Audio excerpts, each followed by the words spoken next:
Hello guys, welcome to market notes और मेरा नाम है अक्षय सेठ। आज हम उस बारे में बात करेंगे जिस न्यूज ने इन्वेस्टर्स को शॉक कर दिया। मैं आज बात करूंगा वेदांता की डीलिस्टिंग के बारे में।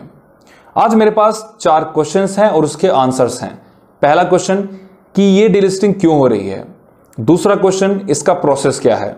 तीसरा क्वेश्चन, ये शेयर होल्डर्स के लिए पॉजिटिव है या नेगेटिव है। और चौथा और बहुत इंपॉर्टेंट क्वेश्चन कि आपके पास अगर वेदांता का स्टॉक है तो आपको क्या करना चाहिए। स्टार्ट करते हैं कि डीलिस्टिंग क्यों हो रही है। अगर आप सोर्सेज की माने तो वेदांता का अट्रैक्टिव वैल्यूएशन और उसकी सब्सिडरी हिंदुस्तान जिंक के अट्रैक्टिव डिविडेंड यील्ड की वजह से प्रमोटर सारा स्टॉक बायबैक करना चाहता है। जनरली ऐसा होता है कि जब कंपनी को रीस्ट्रक्चर करना होता है या कंपनी को एक्सपेंड करना होता है या कंपनी को ऐसा लगता है कि जनता ने या फिर अदर शेयर होल्डर्स ने उसके स्टॉक के साथ अच्छा नहीं किया। अगर आप ध्यान से देखें तो वेदांता की जो बुक वैल्यू है वो 208 के आसपास है, लेकिन उसका जो स्टॉक प्राइस है वो 90 या 95 के आसपास है। अब हम बात करेंगे डीलिस्टिंग के बारे में। डीलिस्टिंग खुद में 2 तरह की होती है, एक वॉलंटरी और एक इनवॉलंटरी। इनवॉलंटरी लिस्टिंग वो होती है जहां कंपनी को मजबूरन डीलिस्ट होना पड़ता है। इट मींस या तो वो कुछ क्राइटेरिया फॉलो नहीं करती या कुछ गाइडलाइंस फॉलो नहीं करती या वो बैंकरप्ट हो जाती है और उसको डिलिस्ट होना ही पड़ता है। लेकिन वेदांता वॉलंटरी डिलिस्टिंग का पार्ट है जहां कंपनी खुद चाहती है कि वो डिलिस्ट हो। और ये फर्स्ट टाइम नहीं है जो अनिल अग्रवाल अपनी कंपनी को डिलिस्ट कर रहे हैं।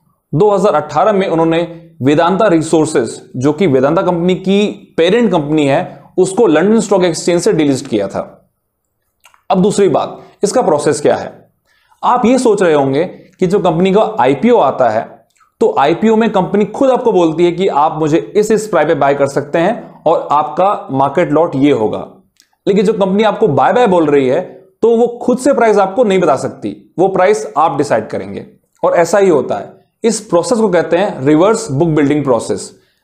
87.5 बायबैक प्राइस नहीं है, ये जस्ट अ फ्लोर प्राइस है।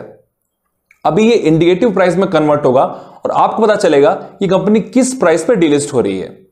सबसे बड़ी बात यह है कि 90% ऑफ द शेयर होल्डर्स अगर हां करते हैं तो ही कंपनी डीलिस्ट होती है। अगर वो ना करते हैं या फिर वो 89 तक भी रह जाता है तो कंपनी डीलिस्ट नहीं होती है। ये एक बुरी खबर है रिटेल और एचएनआईज के लिए, क्योंकि अगर आप शेयर होल्डिंग पैटर्न देखें तो उसमें अप्रोक्सीमेटली 7.54% ऐसा स्टेक है जो कि रिटेल और एचएनआईज के पास है और 90% के अबव आते हैं वो लोग। तो अगर आप 50% प्रमोटर का स्टेक अप्रोक्सीमेटली और प्लस 40% स्टेक देखें जिसमें इंस्टीट्यूशनल इन्वेस्टर्स हैं, डीआईआईज हैं, एफपीआईज हैं, ये सब अगर हां कह देते हैं तो कंपनी डीलिस्ट हो जाएगी। तो यहां हमने बात करी रिवर्स बुक बिल्डिंग प्रोसेस के बारे में। अब हम बात करेंगे आपके लिए पॉजिटिव खबर है कि नेगेटिव खबर है। आपने ये ऑब्जर्व किया होगा कि जब से डीलिस्टिंग की खबर आई है वेदांता का स्टॉक बढ़ने लग रहा है।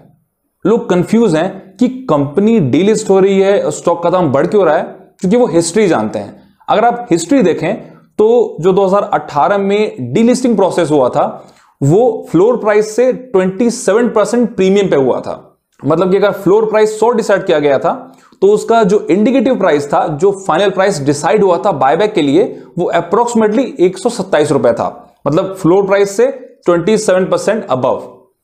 आप अगर एक और एग्जांपल देखें पोलैरिस का, पोलैरिस जब डिलिस्ट हुई थी तो वो अपने फ्लोर प्राइस से 60% प्रीमियम पे डिलिस्ट हुई थी। इट मींस अगर उसका फ्लोर प्राइस 100 रुपए था तो डिलिस्ट हुई थी 160 रुपए पे। दैट इज वाई अगर आपके पास शेयर 200 का पड़ा है तो आपको बहुत खुश होने की जरूरत नहीं है।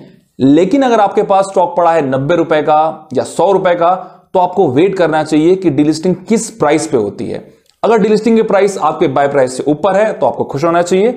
लेकिन अगर आप इन्वेस्ट कर रखे हैं इस स्टॉक में पिछले 2-3 साल से, आपका एवरेज प्राइस अप्रोक्सीमेटली 200 रुपए है, तो शायद ये हो सकता है कि आपको लॉस में सेल करना पड़े। अब यहां पे एक और क्वेश्चन आता है कि अगर आपको स्टॉक को सेल नहीं करना है तो फिर क्या होगा। देखिए, अगर आप शेयर होल्डिंग पैटर्न देखें तो आप आते हैं 7.5% की रेंज में। तो इवन इफ अगर आप ना कर देते हैं और 90% लोगों ने हां कर दिया तो भी कंपनी डीलिस्ट हो जाएगी और आपकी जो स्टॉक की वैल्यू है वो हो जाएगी 0। एक बार डिलिस्ट होने के बाद उसको आप स्टॉक एक्सचेंज पे ट्रेड नहीं कर सकते। तो आप वेट करिए कि डिलिस्टिंग का प्राइस क्या आता है और उस पर आप सेल कर दीजिए। अब हम बात करेंगे कि अभी मेरे पास वेदांता का स्टॉक है तो अभी मुझे क्या करना चाहिए। अभी आपको वेट करना चाहिए क्योंकि 18 मई को बोर्ड मीटिंग है वेदांता की। उसमें भी क्राइटेरिया होता है दोस्तों, अगर बोर्ड मीटिंग में at least 2 times share holders delisting के फेवर में आते हैं तभी डीलिस्टिंग होगी, वरना डीलिस्टिंग नहीं होगी। तो अगर 18 मई को ऐसा हो जाता है कि 2 टाइम्स वोटर डीलिस्टिंग के फेवर में वोट कर देते हैं, उसके बाद भी बहुत लंबा प्रोसेस है दोस्तों। अगर आप हिस्ट्री देखें तो जब एसआर ऑयल की डीलिस्टिंग हुई थी तो 4 साल लग गए थे टोटल डीलिस्टिंग होने में। तो अगर आपके पास स्टॉक है अभी तो आप 18 मई का वेट करिए। इवन इफ अगर डीलिस्टिंग ओके हो जाती है उसके बाद भी बहुत टाइम लगता है ये प्रोसेस होने में, क्योंकि सेबी की लिस्टिंग का और डीलिस्टिंग का बहुत ही बड़ा प्रोसेस है। उसमें पहले मर्चेंट बैंकर को हायर करना होता है, फिर एस्क्रो अकाउंट बनाना पड़ता है, उसके बाद इंडिकेटिव प्राइस आता है, फिर आप ओके करते हैं, फिर वहां से डीलिस्ट होती है। तो ये थोड़ा बड़ा प्रोसेस है। तो दोनों ही केस में आपको वेट करना है। अगर बोर्ड मीटिंग हुई और 2 टाइम्स वोट डीलिस्टिंग के फेवर में नहीं आए तो वो चीज वहीं खत्म हो जाएगी और कंपनी डीलिस्ट नहीं होगी। इन केस अगर 2 टाइम्स वोटर्स ओके कर देते हैं कि हां डीलिस्ट होगी, फिर भी आपको वेट करना है कि इंडिकेटिव प्राइस क्या आता है। और आपको यही सलाह होगी दोस्तों कि जो भी इंडिकेटिव प्राइस आए उस पर आप सेल कर दीजिए। वो प्रॉफिट में हो लॉस में हो आपको सेल करना ही पड़ेगा, क्योंकि अगर आप सेल नहीं किए तो वो शेयर आपके किसी काम का नहीं रहेगा।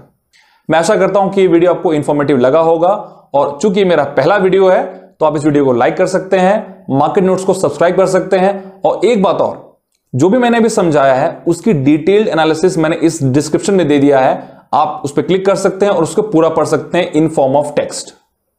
आई hope it was informative and see you in the next video.